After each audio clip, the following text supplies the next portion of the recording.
Motion question 3. Two racing cars accelerate from a standing start, car A at 6.5 meters per second squared for 8 seconds, car B at 5.8 meters per second squared for 9 seconds. They then maintain this speed. Part A. Plot a speed-time graph of their acceleration.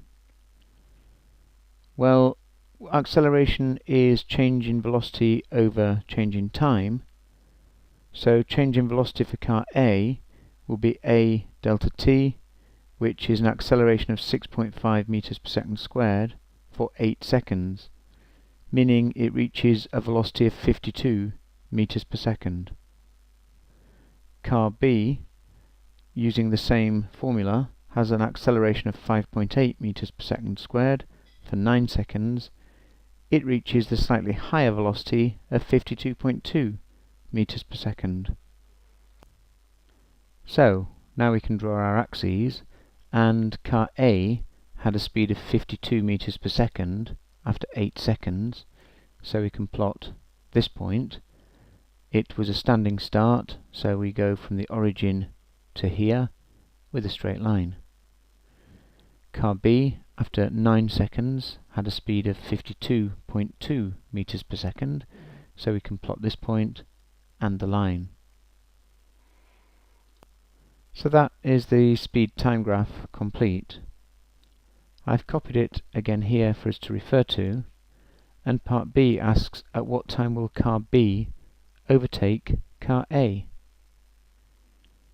Well, the distance travelled after 9 seconds is the area under a speed time graph, and so the distance for A is half the base times the height, which is half times 8 times 52, plus the distance it will travel during this extra second here. This would give a small rectangle at this point. That is 52 meters per second for 1 second, meaning A, after 9 seconds, will have travelled 260 meters. Distance for B is just the area of the triangle, which comes out at 234.9 meters.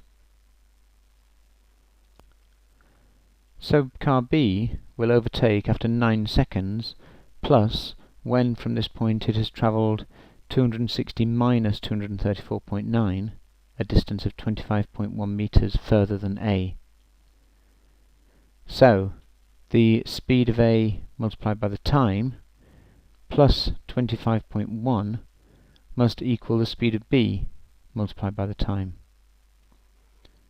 So we can rearrange to give the speed of B multiplied by the time minus the speed of A multiplied by the time equals 25.1. This is just that B travels 25.1 meters further than A after the 9 second point. So rearranging again, we get VB minus VA times T equals 25.1 meters, and so T is equal to 125.5 seconds. So the total time is the 125.5 seconds needed to catch up with car A, plus the 9 seconds during the acceleration, giving a total time of 134.5 seconds to overtaking. Part C, how far will they have travelled at this point? Well, we could do this calculation for either car.